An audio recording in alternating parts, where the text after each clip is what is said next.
Hello darlings, it's Tess. Today I'm going to show you some of what I got up to for Beltane 2021. Beltane is also known as May Day, and it's a traditional pagan festival about light and fire and love. Last year I had the most amazing time on Beltane even though I was in lockdown. Probably one of the most fun days of my life even though I was pretty much stuck in this little room. I ate some treats, I showed you my Beltane grimoire pages which are among my most favourite I've ever done, and I made a self-love talisman that I treasure to this day. I don't know if it's worked yet, but in any case, even if it does at some point in the future, I don't know if I want to part with it because it's so beautiful and I love making it so much. Does that make me a bad witch? I don't know. I didn't have ingredients and method and tools ready for a new spell this year because right before Beltane I've been running around like a chicken getting 4 different screenplays together for a competition that I was submitting to. I must have read through each one about 6 times and constantly worried whether the changes I was making were wrong or right, but I gave myself the deadline of April 30th so I could have some fun setting out my altar on that day. I also decided that doing some more research on Beltane in my second grimoire would be like, I just didn't want to do it. I already had kind of square screen eyes from all of my writing. So no traditional magic of wands and moon water and herbs and flowers and crystals or sacrificing people to the goddess Bridget. One of those was a joke. Just the love in my little space and a couple of self-love mottos written down in my grimoire. We all know that those count because intention is everything in magic. My altar and my grimoire are probably the 2 most alive spaces for me in my practice, and that's fine. So in terms of having some more treats, I have some terrible news. Between last Beltane and now, your girl has been diagnosed with celiac disease, so it's a gluten-free life for me. That always sounds like a pirate song and I kinda wish it was. Gluten-free life for me, da da da. I know a lot of musicians, they need to help me with some kind of gluten-free sea shanty. So popping out to the shops to find fairy cakes or vanilla ice cream or whatever you need is surprisingly difficult. There are wheat and wheat byproducts in so many things. Like, you expect regular cake to have wheat in it because it's made out of flour, but vanilla bean ice cream is not gluten-free because there's a thickener in it made out of wheat. That is a hate crime!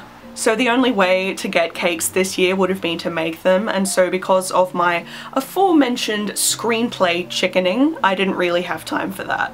So to celebrate this year, minus special food, I added a few new things to my altar. I mostly kept it the same as last year except for a few things, because last year, like, full offense, but I completely nailed that altar and I didn't want to stop myself from doing it again, like, just because. I also did a special new ritual that I want to do in upcoming years now. I put together 2 of my favorite things, films and zines. Namely, I re-experienced the incredible project Law of 3. So Law of 3 is an amazing collaborative fashion film by the artists Rachel Burke, Squint Clothing and Eat Me Do. Each designer created handmade one-off costumes that reflected their heritage, such as Irish Dresden dolls, Russian folklore and Scottish seaside influences.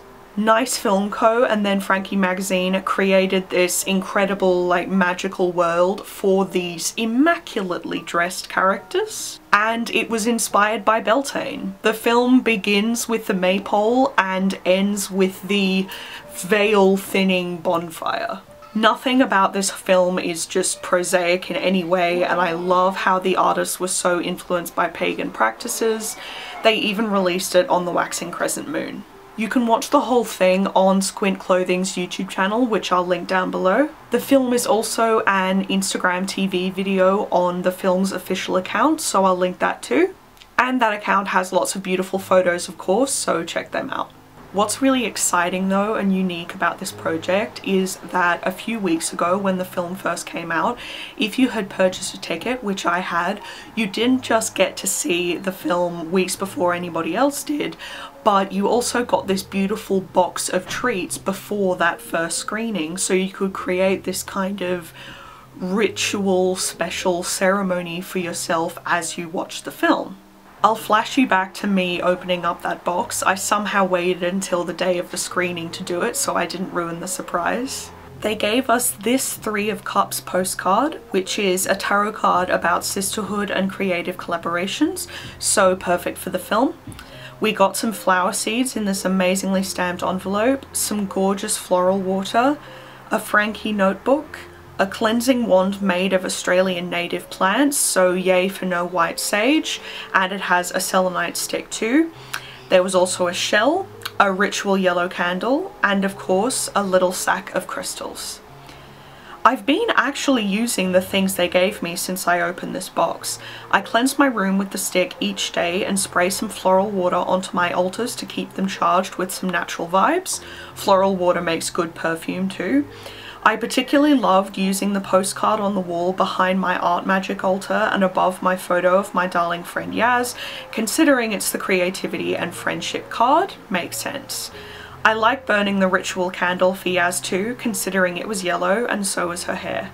My favourite things from the box though were this vintage handkerchief and the film's official zine.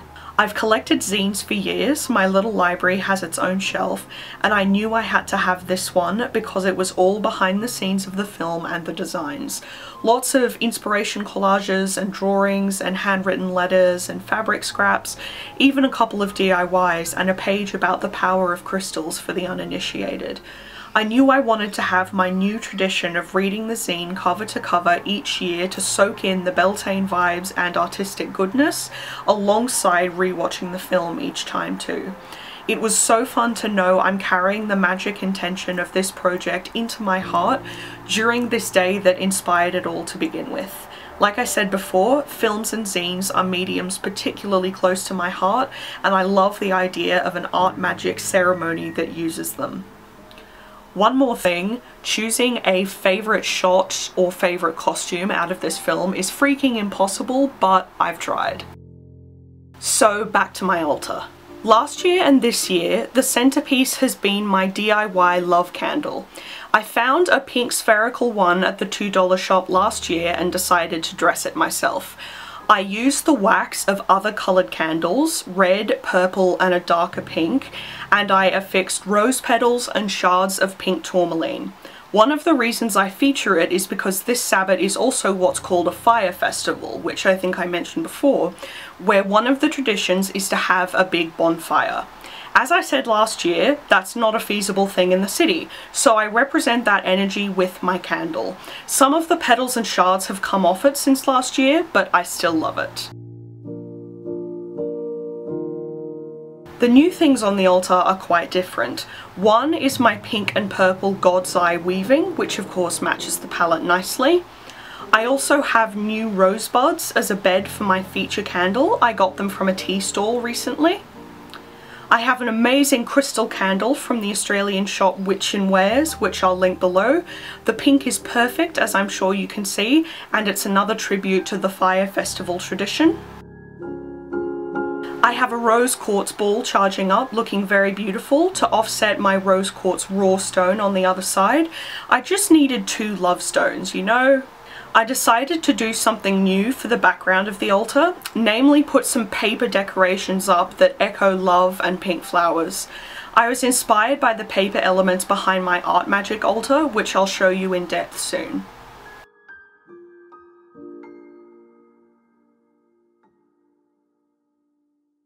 I hope you guys enjoyed this video. I tried to make Beltane this year just as special as last year's, despite the differences, and I do think I succeeded in that. I hope I can inspire you to create your own magic, whether it's in pagan practice or in something far more prosaic in your everyday life. Make your own altar of treasures, whether physical or mental. Make your vow for self-love. Subscribe for more from me, and remember, I love you. Keep going.